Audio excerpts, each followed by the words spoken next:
Rome in 60-second ancient wonder. The spark in the Forum. The sun blazed over the Roman Forum as merchants hawked wares and senators debated fiercely. Beneath the shadow of the Senate steps, Flavia pressed a sealed scroll into Marcus's hand. "This changes everything," she hissed, eyes darting around. The scroll bore the wax seal of the Praetorian Guard, forbidden for anyone outside their ranks.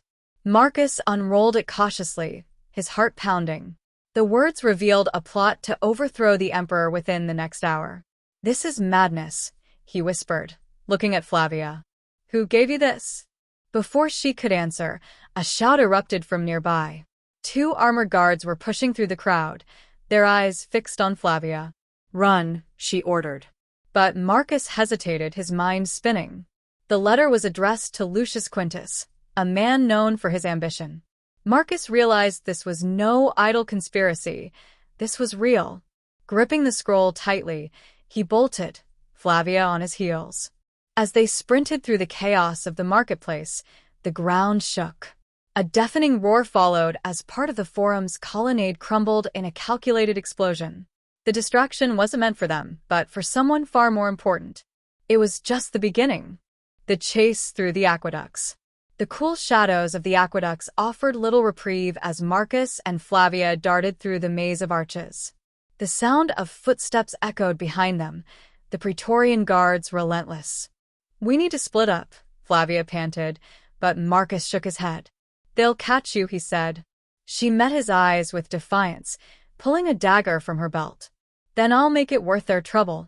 Without waiting for his response, she veered off into the side passages, leaving Marcus alone with the scroll.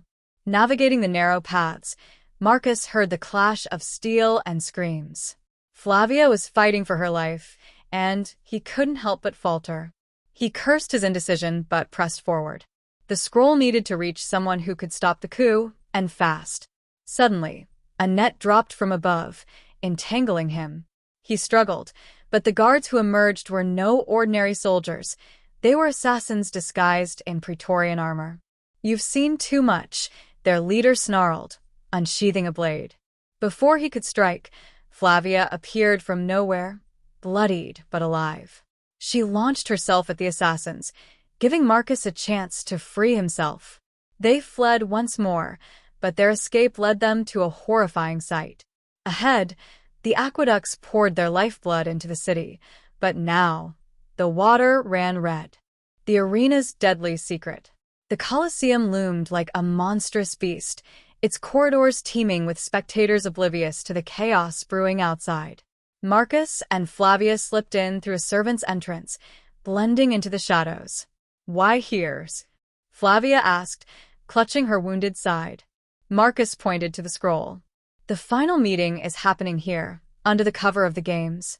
Above, the crowd roared as gladiators clashed in the arena. Below, in the catacombs, the conspirators gathered around a table littered with maps and wax seals. Marcus and Flavia crept closer, straining to hear. "The emperor will be unguarded during the final act," Lucius Quintus declared. "The people will see it as divine retribution." Flavia's gasp gave them away. Torches flared as the conspirators turned. "Intruders!" Lucius roared, flipping the table in rage. Guards lunged toward them, swords glinting in the dim light.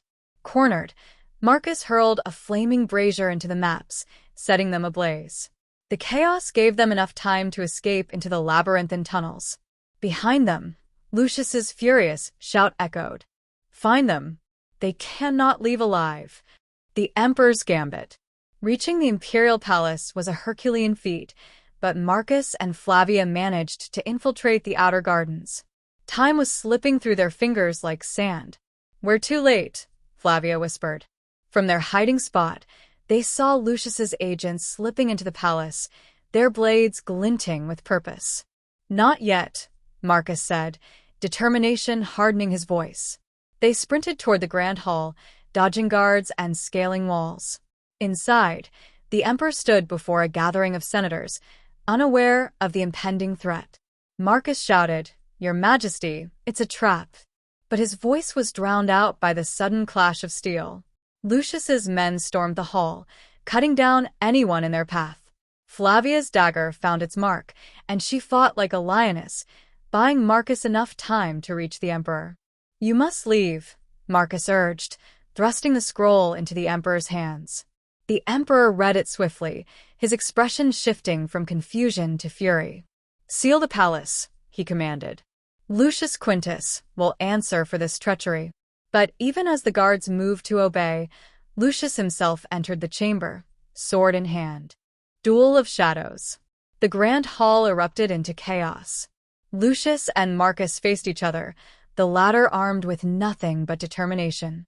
"You should have stayed in the shadows, boy," Lucius sneered. "And let you destroy Rome?" Marcus shot back, dodging the first swing of Lucius's sword. The duel was fierce, their movements a deadly dance. Around them, Flavia and the emperor's loyal guards fought to contain the conspirators.